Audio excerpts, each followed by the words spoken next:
So yes, ito na yung part 2, yung makeup. So feel ko, ito lang yung magagamit ko dyan. Kasi ano, tapos na rin ako. At dito na ako, at sa lip. So gagawin na natin. Gawin na. Ayaw ko talaga na mag-eyeshadow, di na lang ako mag-eyeshadow ha. Kasi yung malaking eyeshadow ko, yung parang book din, yung parang book ko, yung book na shadow. Ginamit na ng makeup ng mama ko kasi sabi niya, nagbabalik na lang daw kasi may events lang yun. Hindi ko sabi na, sige, babalik mo ha. So kapag di na yung binalik, siya bayad. Kasi alam niyo guys, mura lang naman yun. Tuwa ano lang yun, nasa mga 30,000. Diba mura lang? Yung sorry te, hindi ano kami, yung mayaman kami pero hindi pa tinapos yung bahay namin. Tapos na. Tapos ako i-set ko lang yung final look. I mean, iuwi ko lang pala yung makeup ko kasi bukas is pasukan na. I-set up ko lang yung setting spray.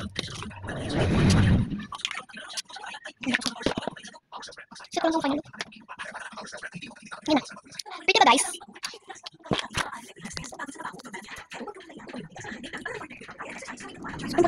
Tapos na. Tapos na tayo. I-erase ko lang. So, susunutin ko muna yung aking buhok. Kung meron tayong makuha, I mean, kung meron tayong makuha kuto, it means, may kuto tayo. Meron ako makuha. Dumi. Dumi. Pero nung madumi, fairness, mahal ako yung magpaprank ko na. Para siyang kuto. Yung ko basta may mahal. Tingnan nyo, puro dumi. OMG, nalilig ako. Bakit madumi ako? Wala. Ito ba?